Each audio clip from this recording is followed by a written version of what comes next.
En vivo. Hermanos y hermanas, buenas noches, bienvenidos y bienvenidas a su programa Charlas Bíblicas, este día 31 de julio de 2019. Agradecemos mucho a Radio Telestete por la oportunidad que nos da de poder transmitir a través de ellos su programa que preparamos con tanto cariño. En esta ocasión, nuestro muy querido hermano Armando González no va a poder estar con nosotros, pero lo tendremos, Dios mediante, el siguiente miércoles para este programa.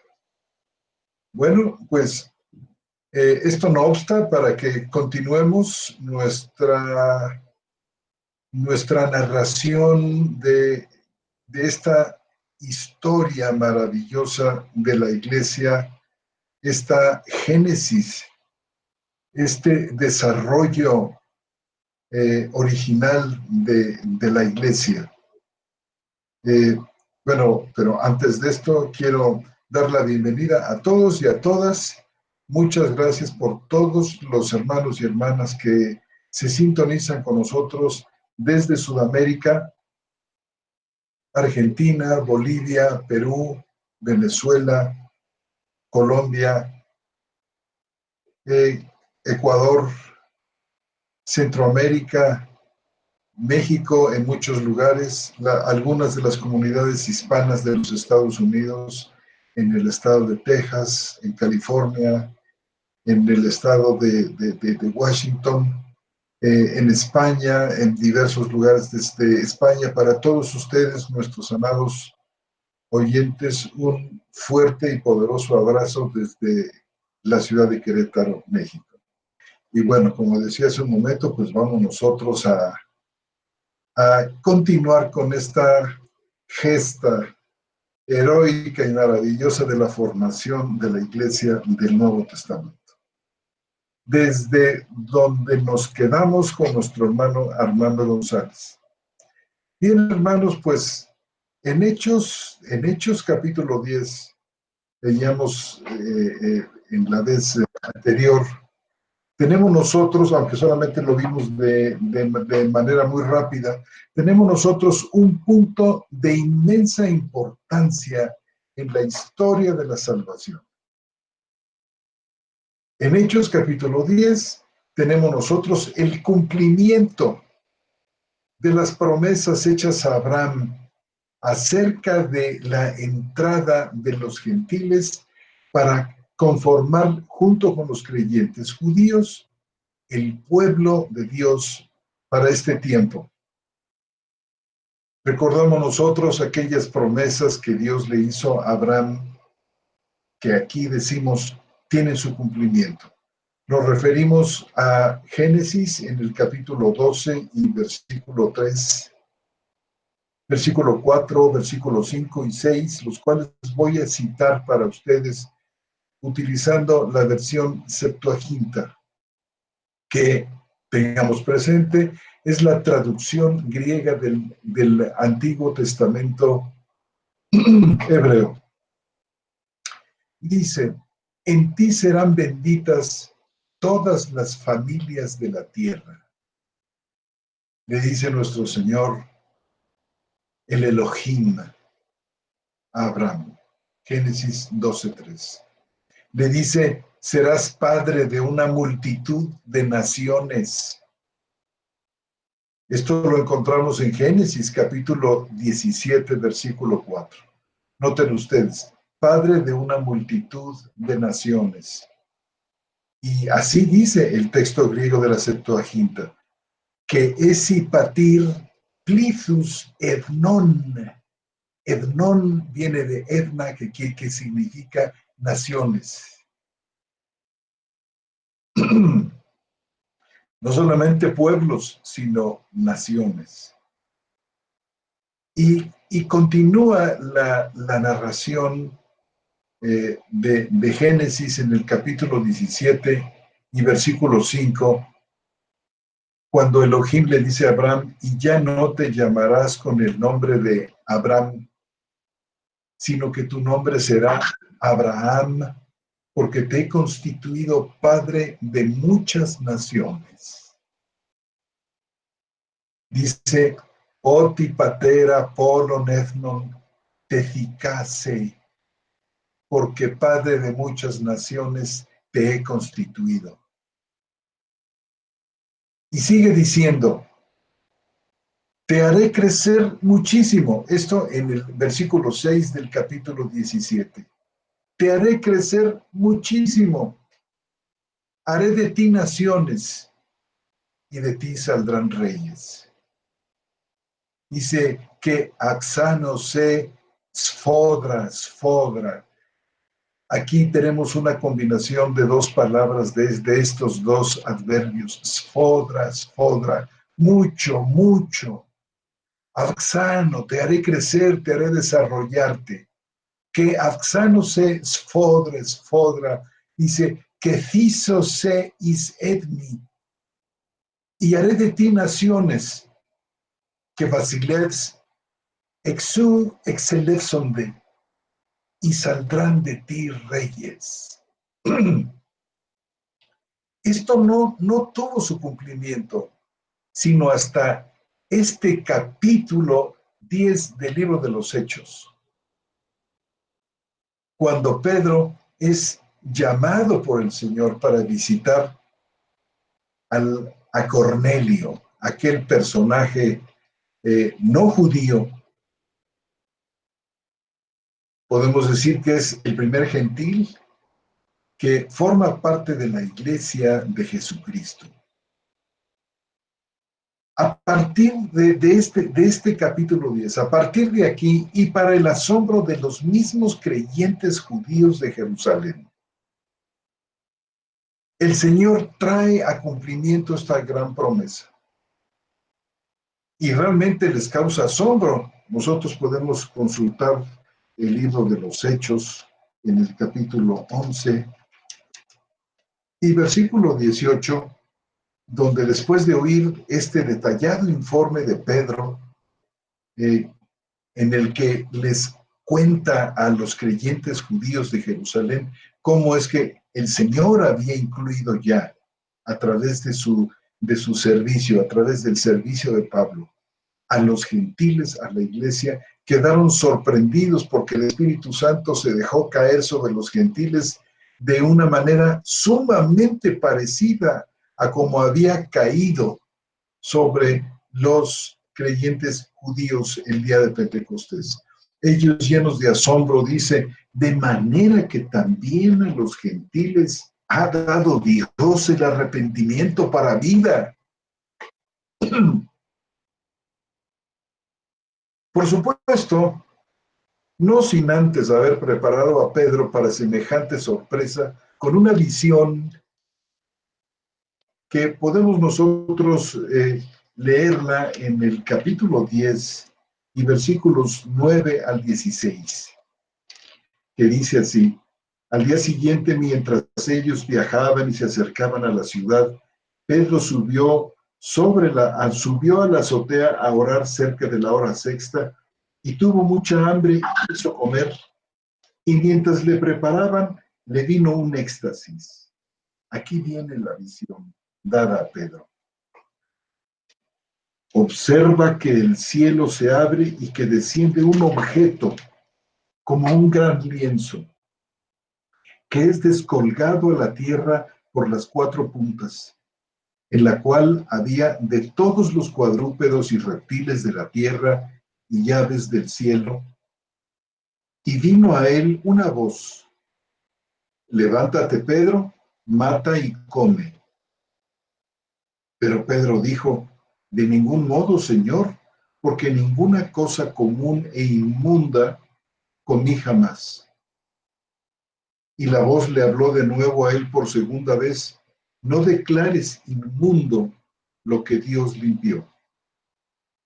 Y ocurrió esto 3 veces, y seguidamente el objeto fue recogido al cielo.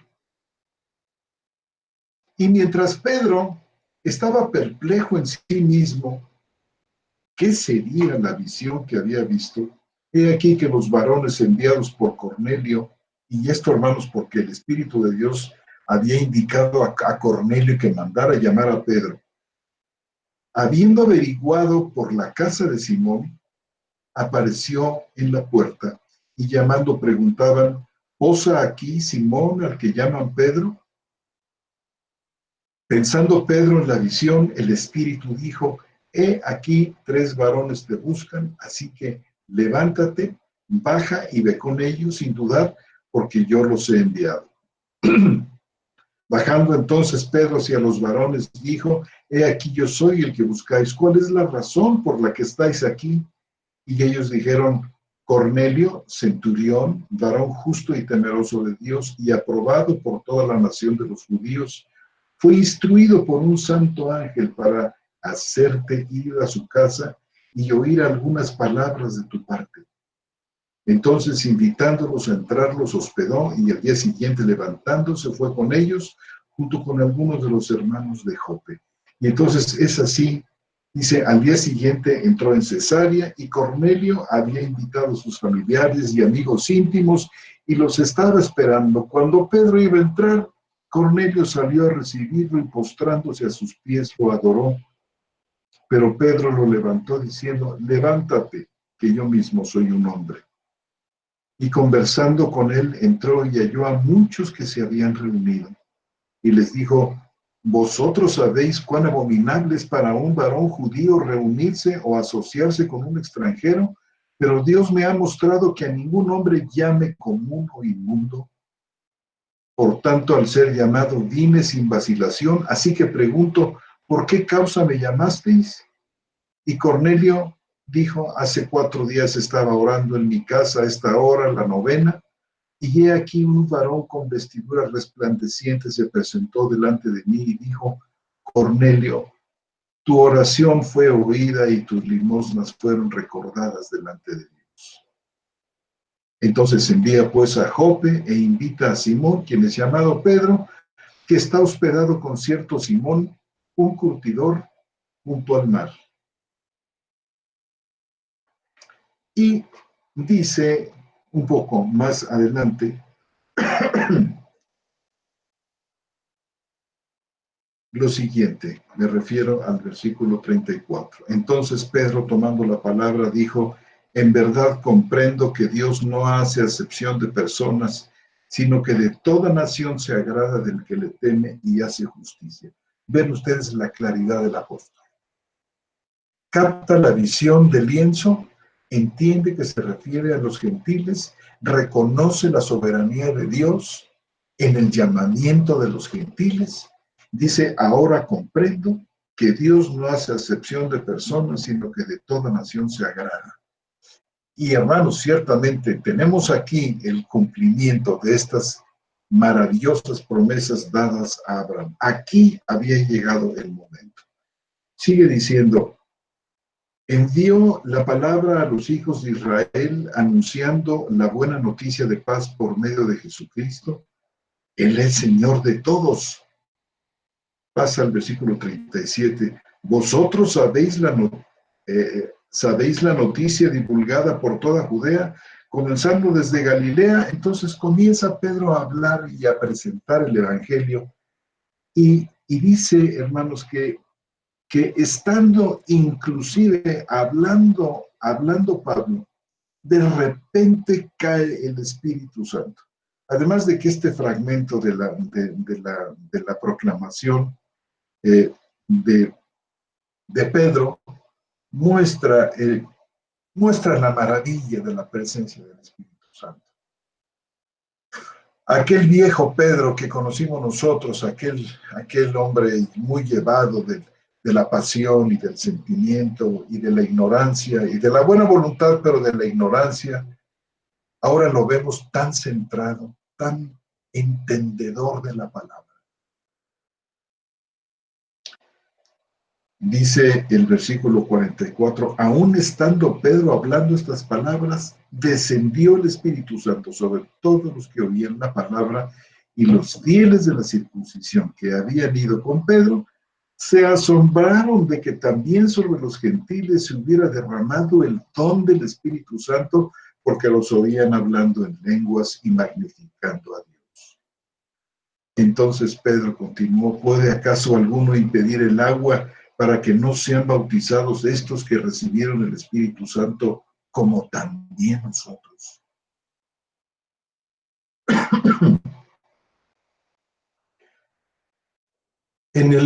Aquí termina prácticamente el versículo, el capítulo 10, y en el capítulo 11 el autor del libro de los Hechos nos cuenta el viaje que realizó Pedro desde la casa de Cornelio hasta Jerusalén para platicarles a los hermanos judíos qué era lo que había pasado, y ellos también quedaron asombrados, como podemos leer una vez más en el versículo 18. Al oír esto se calmaron y glorificaron a Dios diciendo: de manera que también a los gentiles ha dado Dios el arrepentimiento para vida.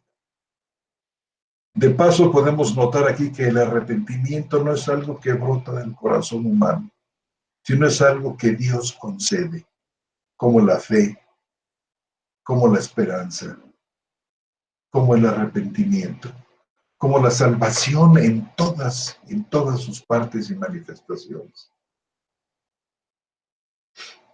Entonces Pedro es preparado para esta gran sorpresa, para este gran evento.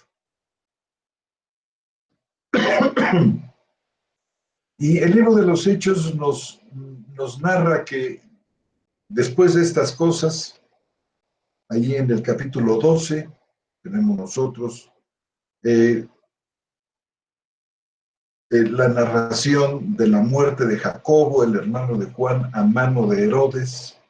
Luego nos narra el encarcelamiento de Pedro y la subsiguiente liberación de él, así como la muerte trágica de Herodes, quien muere comido de gusanos. Nuestro hermano Armando González supone, y yo creo que supone bien, que esta muerte tan terrible, este engusanamiento del interior de Herodes, fue el resultado final de todas sus iniquidades, con las cuales coronó con la muerte de Jacobo, uno de los apóstoles. Previamente a este capítulo 12, inmediatamente después de la narración del informe de Pedro a la iglesia de Jerusalén y de la sorpresa que se llevan los gentiles ahí, los judíos, los hermanos judíos de la iglesia de Jerusalén, en el versículo 18, hay una narrativa especial que viene a partir del versículo 19 hasta el versículo 26, del 19 al 26. Tenemos nosotros aquí, fíjense, inmediatamente después de esta, podemos decir, de esta declaración de asombro de los judíos convertidos de Jerusalén, el Espíritu nos lleva, como que nos cambia el escenario y nos introduce a un ámbito nuevo. Dice: ahora bien, versículo 19, los que fueron dispersados por la persecución que se produjo en el tiempo de Esteban, pasaron hasta Fenicia, Chipre y Antioquía, a nadie hablando la palabra, sino solo a judíos. Noten ustedes, pero había algunos de ellos, varones chipriotas y sirenenses, es decir, de Cirene, que habiendo ido a Antioquía, hablaban también a los helenistas, es decir, a los griegos, anunciando la buena noticia del Señor Jesús. Dice: y la mano del Señor estaba con ellos, y un gran número que creyó se convirtió al Señor. Creo que la referencia a los helenistas no es a judíos influenciados por el helenismo, aunque quizás pudiésemos contar algunos de ellos, pero es más bien la predicación que se hace, la proclamación, la proclama, que se hace ya en un ambiente no estrictamente judío, formal. Seguramente había gentiles que estaban ya huyendo. Y yo tengo la impresión, hermanos, puedo equivocarme, pero supongo yo, que estos varones chipriotas y sirenenses que habían ido a Antioquía proclamaban la palabra a los helenistas, probablemente porque ya habían sabido que Dios había invitado a los gentiles a formar parte de su pueblo. De otra manera, yo creo que no lo hubieran hecho, sobre todo cuando dice aquí que a nadie, algunos de ellos que salieron después de la muerte de Esteban, algunos quizá un par de años antes o 3, que salieron, llegaron hasta Antioquía, pero no hablaban la palabra, sino solamente a judíos. Quizás el contraste aquí entre judíos y helenistas nos muestra que ya se había abierto en mucho, había sido revelado por el Espíritu a muchos hermanos judíos que ya había llegado el tiempo para los gentiles y comenzaron a hablar a los helenistas, es decir, a los griegos, ya no solamente a los judíos, sino a los griegos. Y dice, la mano del Señor estaba con ellos y hubo una gran cantidad de convertidos en Antioquía. Y entonces tenemos la primera iglesia, digamos, por primera vez, en parte judía y en parte gentil. Hasta este momento, todo lo que se había hecho antes era proclamar la palabra a los judíos y las iglesias que se habían levantado antes de esto, todas eran totalmente judías. No había gentiles ahí. Pero en Antioquía tenemos por primera vez una iglesia que es mixta, compuesta de creyentes judíos y de creyentes gentiles. Y por supuesto, esto también llamó la atención a Bernabé, un hombre, dice, lleno del Espíritu Santo, seguramente amigo de Pablo, y seguramente alguien que había conocido por boca de Pablo, quien ya entendía que el tiempo de los gentiles estaba por llegar. Inmediatamente Bernabé dice, hay que ir por Pablo. Es movido por el Espíritu. Y Bernabé sale desde Antioquía y llega a Tarso. Llega a Tarso buscando a Pablo. Sabe Bernabé que el tiempo de llamar a Pablo había llegado. Seguramente que Pablo había estado como en silencio, en una especie de bajo perfil, por quizás unos 8 años, desde aquella ocasión en que fue sacado de Jerusalén por los creyentes para salvar su vida. Va a Tarso y Bernabé se da la tarea de buscarlo para llevarlo a Antioquía. Dice la narración del capítulo 11 de los Hechos, versículo 22, y la palabra acerca de ellos fue oída por los oídos de la iglesia que está en Jerusalén, y enviaron a Bernabé hasta Antioquía. Fíjense ustedes cómo Dios prepara a Pedro, luego de alguna manera prepara a la iglesia de Jerusalén. Cuando escucha que el evangelio había sido recibido en Antioquía y ellos entienden que parte de ellos eran judíos y parte eran gentiles, entonces ellos envían a Bernabé hasta Antioquía. Y cuando llegó y vio la gracia de Dios, dice el versículo 23, se regocijó y exhortaba a todos a permanecer fieles al Señor con firmeza de corazón, porque era un varón bueno y lleno del Espíritu Santo y de fe, y una gran multitud fue agregada al Señor. Y partió a Tarso para buscar a Saulo. Y cuando lo encontró, lo llevó a Antioquía, y sucedió que se reunieron con la iglesia aún por un año entero para enseñar a una multitud considerable, y a los discípulos se los llamó cristianos por primera vez en Antioquía. Qué hermoso, entre otras muchas cosas que podríamos comentar de este pasaje bellísimo. Dice que una gran multitud fue agregada al Señor. La idea de la unión del creyente con Cristo. La iglesia que es Cristo mismo ahí. De tal manera que cuando Pablo, un tiempo antes, sale persiguiendo, justo en los días de su conversión, sale persiguiendo a los cristianos judíos y va casa por casa arrastrándolos para llevarlos a la cárcel y hacerlos sufrir muchísimo.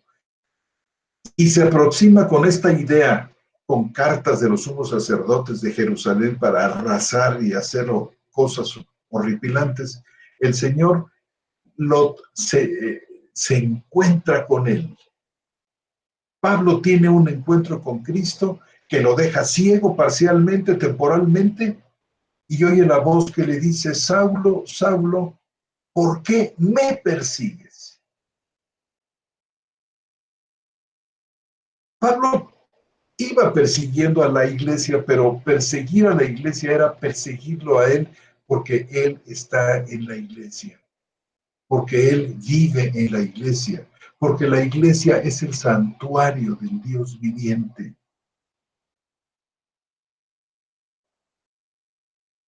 Ya ha dicho, ya ha hablado de una manera verdaderamente extraordinaria en el Evangelio de Juan, en el capítulo 17, cuando en aquella oración de Cristo como sumo sacerdote de su pueblo, ora y le dice a Dios Padre: yo te ruego que así como tú estás en mí y yo estoy en ti, yo esté en ellos y ellos estén en nosotros, para que sean uno como nosotros somos uno. Esta, hermanos y hermanas, es probablemente la más importante y central de todas las doctrinas del Nuevo Testamento. A la par de la doctrina de la justificación por la fe y el resto de las doctrinas. Esta es una doctrina que hunde sus raíces en el resto del sistema doctrinal del Nuevo Testamento. La unión del creyente con Cristo viene a ser la bendición suprema, la más grande, inenarrable. De esta unión surge una comunidad única, celestial, la eclesía de Dios.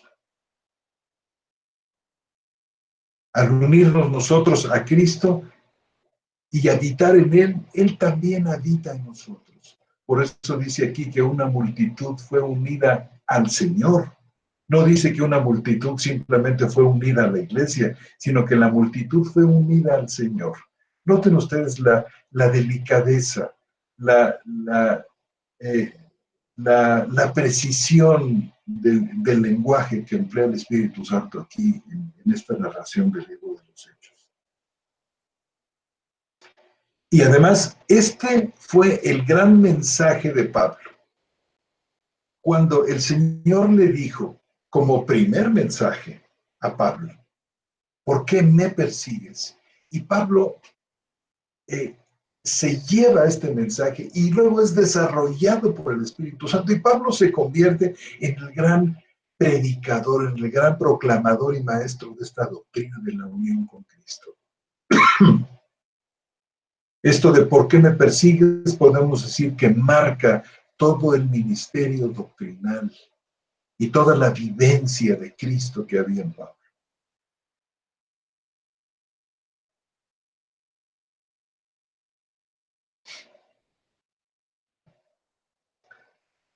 Sigue diciendo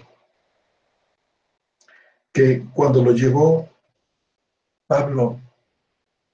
Bernabé a Pablo a Antioquía, estuvieron, dice, un año, por un año entero, enseñando a una multitud considerable, y a los discípulos se les llamó cristianos por primera vez. Y es en este ambiente que nos muestra el Señor aquí en este capítulo, final del capítulo 11, que, por así decir, todo el interés del libro se torna hacia Pablo. Se había enfocado de una manera particular en el ministerio, sobre todo de Pedro, podemos decir hasta el capítulo 10, hasta el final del capítulo 10.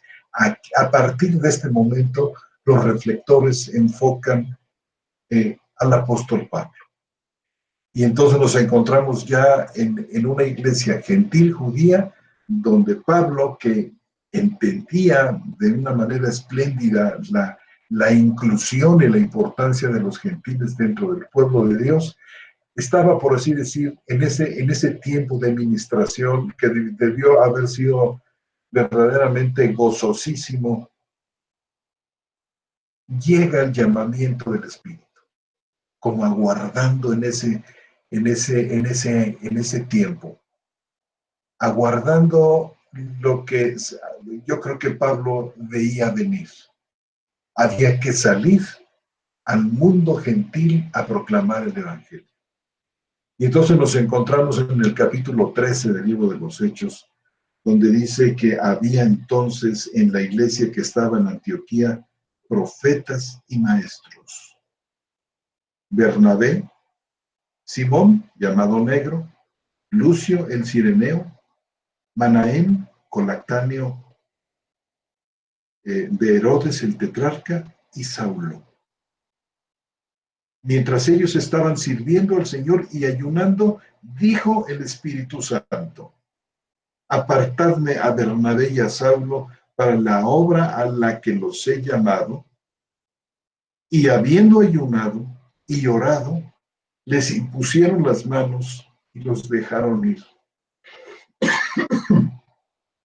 Noten ustedes, los apóstoles surgen de la iglesia.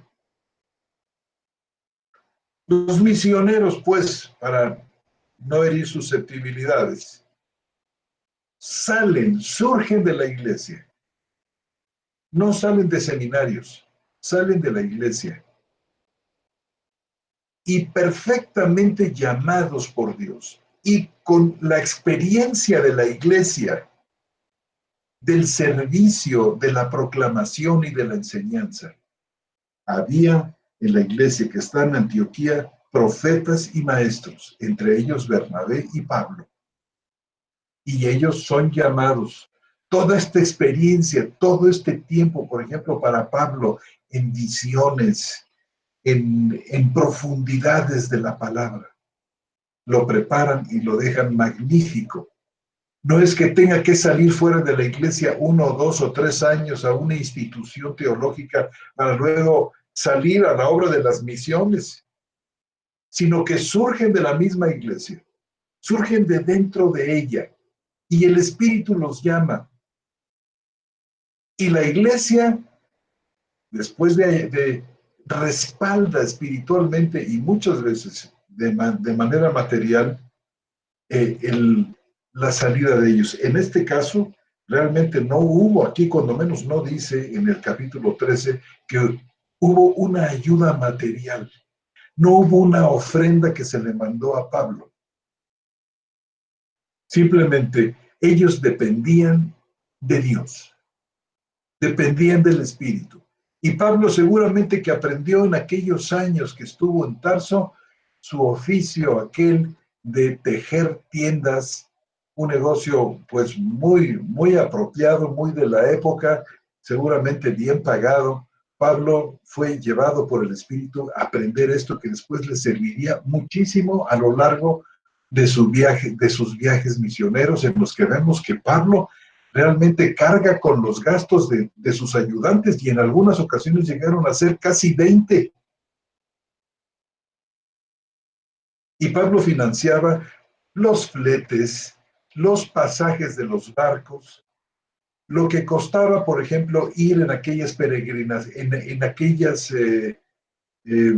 aquellos grupos que por seguridad se unían para, junto con los comerciantes y algunos soldados a sueldo, para protegerlos durante los viajes.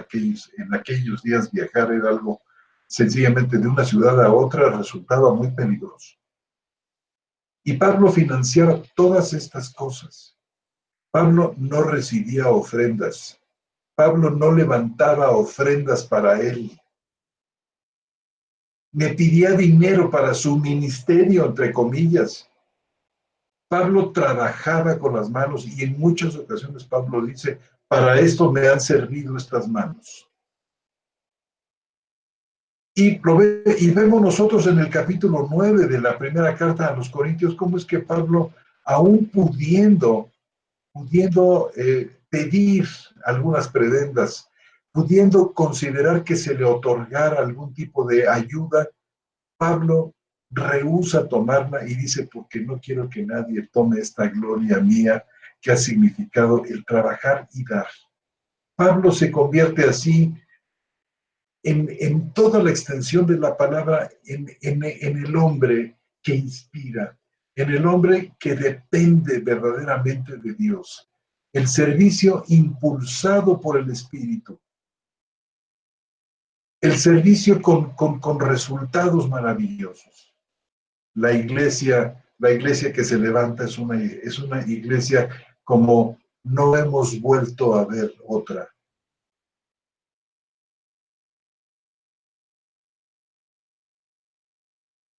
Por eso es tan importante que nosotros volvamos a estudiar, volvamos en la dependencia de Dios a entender realmente qué es la iglesia de Jesucristo, cómo está hecha, cómo está formada.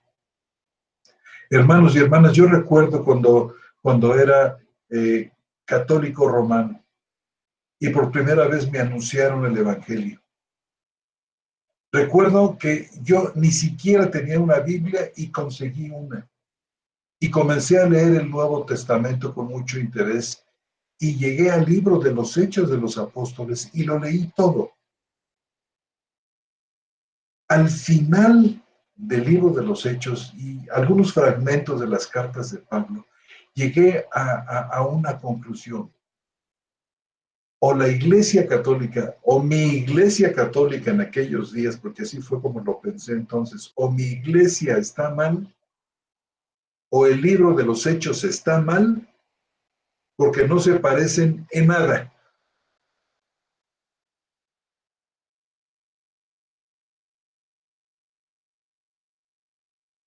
Pero muchos años después de hablar la palabra, de ser ya un creyente convertido, volví a leer esto que les refiero, fue como de los años 92 al 96. Estaba angustiado por la situación que estaba pasando en la iglesia en todo el mundo.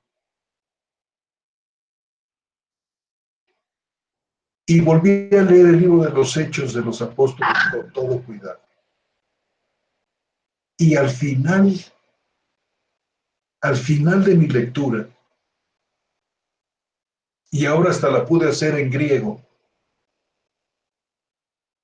al final vino una reflexión a mi mente muy parecida a la que había tenido casi 20 y tantos años atrás. O el libro de los Hechos está mal, o mi iglesia está mal, porque no se parecen en nada. Y tenemos que despertar, hermanos y hermanas. Tenemos que hacer como los creyentes de Berea. Tenemos que volver a consultar las Escrituras y ver si estamos nosotros haciendo iglesia y viviendo la iglesia como la vivieron y la hicieron y la practicaron aquellos creyentes del primer siglo.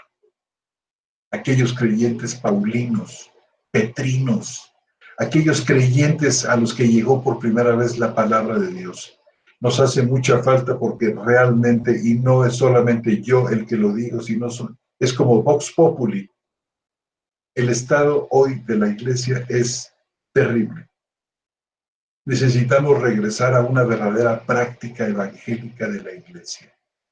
Quiera el Señor ayudarnos en todo esto, y es en buena medida esta razón por la que hemos escogido hablar de la iglesia en estos programas de charlas bíblicas que estamos llevando ante ustedes, y hemos querido hacerlo recorriendo, aunque sea rápidamente, la historia de la formación de la iglesia desde el derramamiento de Pentecostés, pero seguiremos hablando de este gran tema. Por lo pronto, hermanos, pues nos quedamos aquí en el capítulo 13 del libro de los Hechos, cuando finalmente Pablo y Bernabé parten para su primer viaje apostólico, para su primer viaje misionero, que les depara grandes sorpresas y que culmina con una controversia que lleva a Pablo y a Bernabé a una especie como de consulta a la iglesia de Jerusalén en el capítulo 15 del libro de los Hechos. Y todas las cosas que surgieron de ahí son sencillamente fascinantes y competen a nosotros. Nos tocan a nosotros hoy en el siglo XXI. Y es muy importante que el Señor nos conceda y pidamos ojos para ver y oídos para oír y un corazón bien dispuesto para obedecer. Pues voy a dejar en este momento aquí esta charla bíblica y si hay alguna pregunta, pues bienvenidas las preguntas, bienvenidos los comentarios. Está con nosotros nuestro hermano Jesús Lozada, que siempre ha sido de una magnífica ayuda para traer aquí los mensajes que tenemos casi siempre en el YouTube y aquí mismo en el chat de Radio Teleste. Así es que voy a dar lectura, si me permiten ustedes, a lo que ha llegado hasta este momento aquí. Nos saluda Rubén Olamendi de aquí de Querétaro. Hermano, un saludo para ti. El hermano José Salvador Espina, buenas noches, un saludo. Dios con nosotros siempre, como siempre. César Zavala, buenas noches. La paz de Dios sea con usted. Javier Bárcenas, saludos desde Morelos, aquí en México. Saludos, hermano Bárcenas. El hermano Zavala, desde Venezuela. Un gran abrazo para todos nuestros amados hermanos venezolanos. Nuestra hermana Beatriz Scampini, saludos desde Pinamar, Argentina. Un placer escuchar sus charlas. Hermano, pues un fuerte saludo para nuestra hermana Scampini desde Pinamar y todos nuestros amados hermanos argentinos en Buenos Aires, en La Plata, en Mendoza. Un fuerte abrazo para todos ustedes, hermanos en San Juan también. Elizabeth Jarquín, aquí en México, saludos, un fuerte abrazo para usted, hermana. ML, que no recuerdo quién es ML, y le agradezco mucho que nos haga saber su nombre y de dónde nos escribe. Buenas noches, un fuerte abrazo. Mi pregunta tiene una pregunta, es si ya me estoy dando cuenta de la verdadera iglesia, yo todavía tengo que asistir ahí. Hermanos, este no es un llamado para dejar las iglesias. Este es un llamado, en primer lugar, para que entendamos qué es la iglesia de Jesucristo.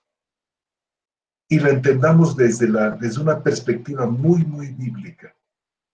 Si hay que permanecer allí, si hay que salir de allí, esto es algo que no me toca a mí ni siquiera pensar, pero toca al Espíritu de Dios hacer lo que haya que hacer. Muchas veces es puede ser la voz desde adentro o tiene que ser a veces desde afuera, no lo sé, pero que necesitamos un cambio profundo, lo necesitamos. ¿Verdad, hermanos y hermanas? Doris Guzmán, buenas noches, hermano, gracias y paz. Desde Colombia, qué buen programa, muy edificante, hermana Doris, pues muchas gracias, el Señor está con nosotros siempre, como dice nuestro hermano Salvador, Espina. Asael Valderas y nuestro hermano Jesús Lozada, muchos saludos desde la Ciudad de México. Un abrazo con mucho respeto también para usted. Mariana RD, gracias hermano. Saludos desde Chile. Cuánto amamos a nuestros hermanos chilenos. Un fuerte abrazo para todos ustedes. Hermana Elena Guerra dice, todo invención. Bueno, hermano, pues espero que no sea nuestro caso, sino que estemos siendo fieles en comentar la palabra como está ahí. Nuestro hermano Espina, gracias hermano, porque se ha edificado usted con el mensaje. Nuestro hermano Rubén Olamendi nos pregunta qué ha sucedido con la iglesia. No hemos superado los esquemas de la iglesia romana. Muy buena la pregunta de nuestro hermano Rubén. Creo yo, hermano, sí, con todo respeto y temor y temblor, quiero decir que tal parece que no hemos podido soltarnos todavía de los atavismos y de las cadenas que todavía nos unen con Roma de una manera plena y completa. Sí ha habido un gran rompimiento, pero a veces parece, hermanos, como si estuviéramos regresando a Roma. Pero de esto confío en que podemos hablar con más confianza y con más detalles un poco más adelante. Francisco Rodríguez, dice nuestro hermano Rodríguez, saludo, me gozo al ver lo que después habla Pablo, que de los dos pueblos hizo uno, es el cuerpo de Cristo, un cuerpo espiritual. Un saludo desde Celaya. Tiene usted toda la razón, hermano Rodríguez. Muchas gracias. Forma parte de ese mensaje magnífico que Pablo recibió. Realmente el mensaje de la iglesia y de la unión con Cristo de Pablo es insuperable. Yo me llamo hermano Martín desde Mississippi. Un fuerte abrazo a nuestro hermano Martín. Yo vivía ya 5 años, hermano. Nuestro hermano Carlos Perea Cabeza. Gracia y paz de nuestro Dios, mi hermano querido Carlos Perea. Les saludo desde Guayaquil, Ecuador. Estamos escuchándolo con mi esposa, hermano Carlos Perea y nuestra hermana, su esposa. Un fuerte saludo para ustedes. Yo viví un año completo en Quito y tengo tan buenos y tan queridos hermanos en el Ecuador. Nuestro hermano Joel Baldazo, desde Tucungato, Mendoza, Argentina. Hermano, un fuerte saludo para usted y para su papá, el hermano Roberto. Jaime Galicia, hermano, gracias por la exposición. Tengo una pregunta. En algunas ocasiones dentro de las iglesias denominacionales he escuchado mencionar que el cristiano puede servir al Señor solo por medio del ministerio de la iglesia. Bueno, hermano, esto plantea dos situaciones. Una, que el servicio que le rendimos a Dios, en primer lugar, es un servicio personal. Cristo ha venido a hacerse uno con cada uno de nosotros, en primer lugar de manera individual y luego de manera colectiva, haciendo un solo cuerpo. A todos se nos dio beber de un mismo espíritu, formándonos en un solo cuerpo. Pero este ministerio de cuerpo funciona a través del ministerio personal. Por eso dice el capítulo 11 del libro de los Hechos que el Espíritu Santo reparte a cada uno en particular.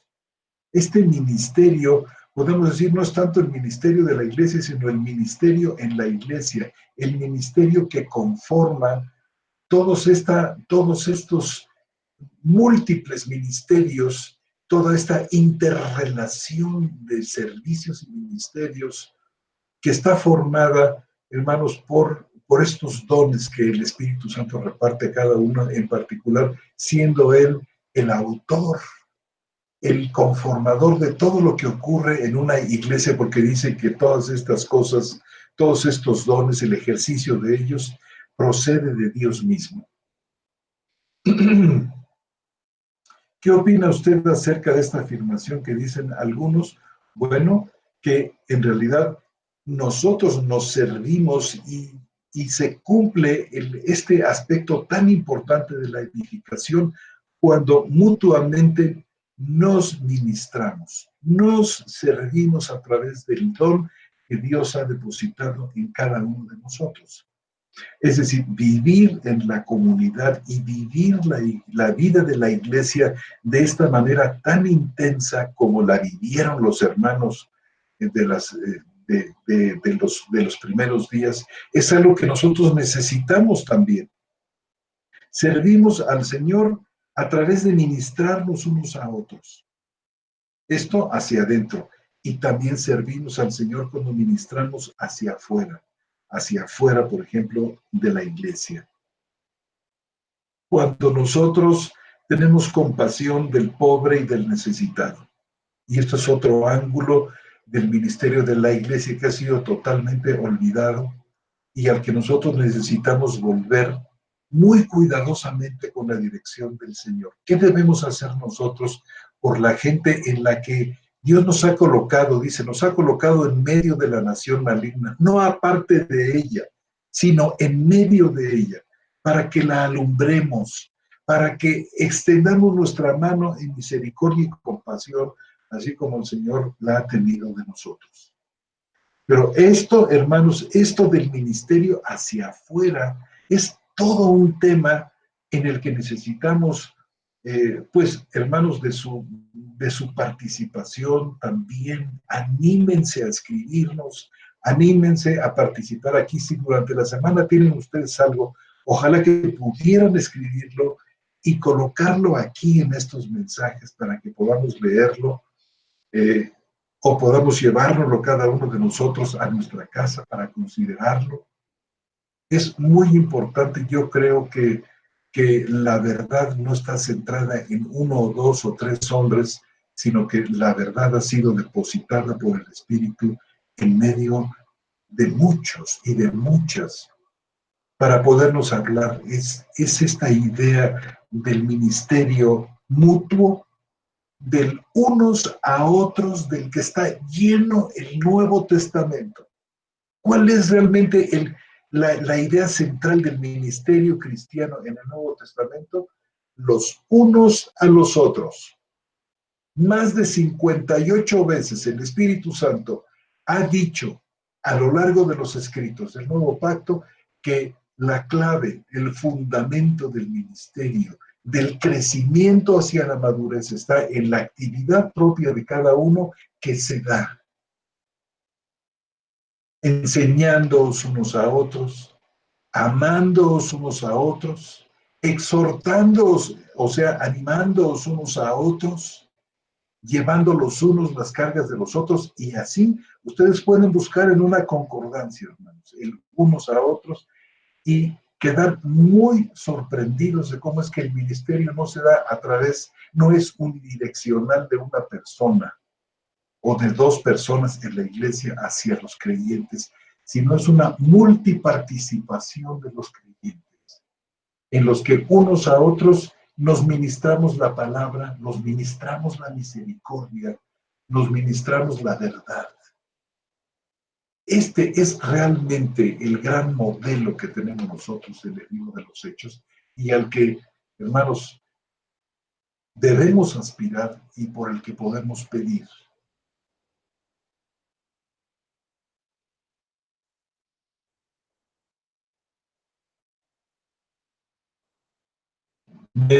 Mi hijo José Antonio Pepois Septién me escribe. Bueno, hermanos, ¿qué puedo yo decir de mi muy amado, queridísimo, amadísimo hijo?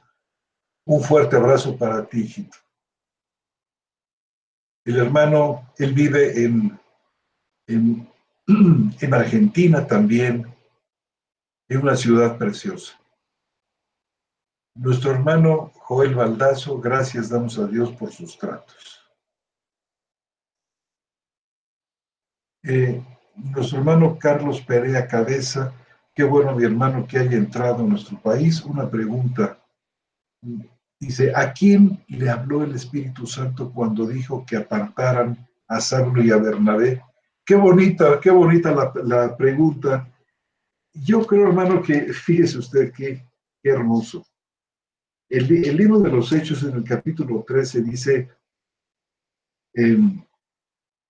que mientras ellos, dice, había entonces en la iglesia que está en Antioquía profetas y maestros, y los menciona, y luego dice en el versículo 3, en el versículo 2, mientras ellos estaban sirviendo al Señor y ayunando, dijo el Espíritu Santo, apartarme a Bernabé y a Saulo para la obra de que los he llamado. Yo creo que no dice específicamente a quién le dijo, pero podemos nosotros, digamos, de una manera muy segura, suponer que esto se hizo a través de esas declaraciones proféticas, como por ejemplo la que tenemos, la que se nos habla aquí en el mismo capítulo 11 de los Hechos, que dice, de aquellos profetas que estaban presentes siempre en las iglesias, porque este es un don que debe estar presente. Dice, en aquellos días bajaron unos profetas de Jerusalén, estoy en el 11:27 del libro de los Hechos, bajaron unos profetas de Jerusalén a Antioquía, y levantándose uno de ellos, de nombre Agabo, predijo por el Espíritu estar a punto de ocurrir una gran hambruna en toda la tierra habitada, la cual ocurrió en el tiempo de Claudio. Fíjense cómo el Espíritu siempre está presente, advirtiendo, dirigiendo, consolando, y esto lo hace el Espíritu, que conoce exactamente cuáles son nuestras necesidades. Puede ser que un hombre desde un púlpito no la sepa. Él tiene su programa de predicación, pero el Espíritu conoce exactamente qué es lo que nos hace falta, qué es, de dónde estamos cojeando, qué aspecto de nuestra vida cristiana tiene que ser corregido, tiene que ser mejorado. Cómo es que muchos necesitan animación profunda para seguir caminando, y esta nos la da el Espíritu a través de la palabra del hermano. La palabra se vuelve signo de consolación. Y muchas veces no solamente la palabra, sino también la ayuda material del hermano.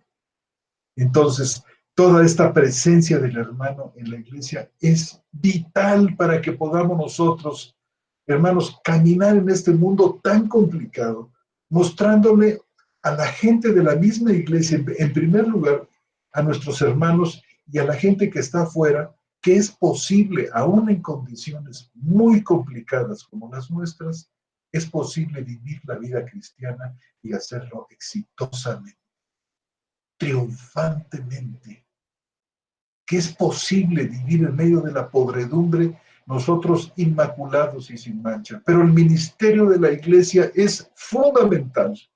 No puede ser simplemente una reunión de los domingos donde nos vemos 1 o 2 horas y nos vamos y no volvemos a saber de más nadie hasta el otro domingo. Que muchas veces ni siquiera sabemos los nombres de las personas que están cerca de nosotros, mucho menos sus necesidades.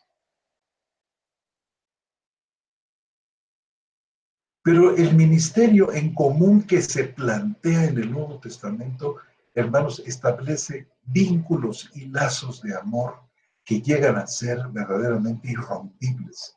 Por eso nos encontramos aquella iglesia primitiva tan triunfante, tan maravillosa, a pesar de la muerte, a pesar de las persecuciones.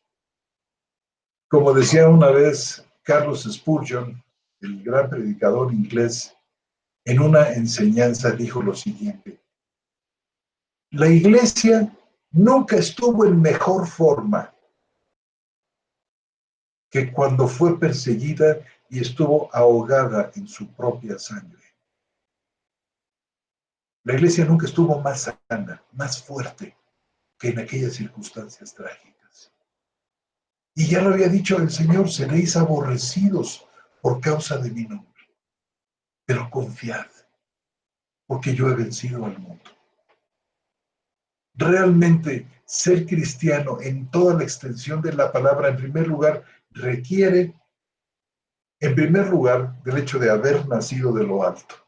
En segundo lugar, vivir en el ambiente sagrado y bendito reconfortante, amoroso de una iglesia que vive en las condiciones de la iglesia como nos la plantea el Espíritu Santo a través de las cartas de Pablo y en el libro de los Hechos. ¿Es posible esto? Sí es posible. Para los hombres, como siempre nos ocurre, no es posible. Pero dice, para Dios es posible. La salvación es posible porque la salvación tiene que ver con la vida de la iglesia, hermanos y hermanas. Esta salvación se sigue dando, esta salvación se sigue prodigando, se sigue expandiendo a través del trato amoroso, a través del trato de los unos con los otros. Esta es una verdad, hermanos, muy profunda que confío en que el Señor pueda grabarla en nuestro corazón con fuego, con el fuego del cielo.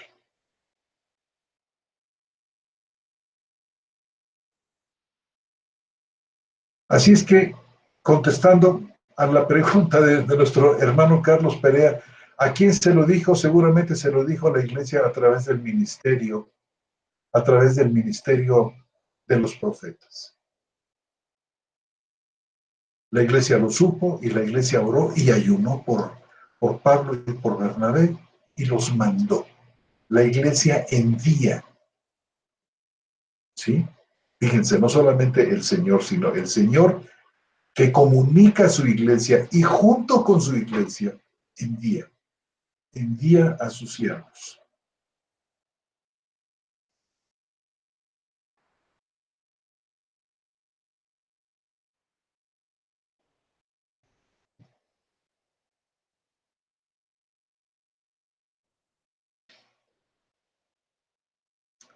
Dice Fabián Lizana, dice, saludos desde Chile. Hace un tiempo atrás oí un estudio de parte suya llamado El pastorado, la función de los muchos. De verdad ha sido lo más bello y edificante que he oído en toda mi vida. Ay, hermano Fabián, pues sigamos promoviendo ese mensaje, porque es el mensaje de las Escrituras. Por eso le gustó a usted tanto, no porque yo lo hubiera dicho, sino porque usted tiene oído para las Escrituras y corazón para las Escrituras. Así es que sigamos llevando adelante este mensaje. El pastorado está en los hombros de muchos, no solamente en los hombros de uno, y es vital para el crecimiento y la madurez cristiana que nosotros pongamos este hombro y digamos, aquí Señor, aquí descansa la obra del cuidado, que es el pastoreo. No es el manipuleo, el pastoreo es el cuidado atento, no la supervisión. Se equivocan los que creen que la palabra episcopo significa supervisor o sobrevedor. No, hermanos, lo veremos un poco más adelante. Es el que cuida, el que da su vida por el otro.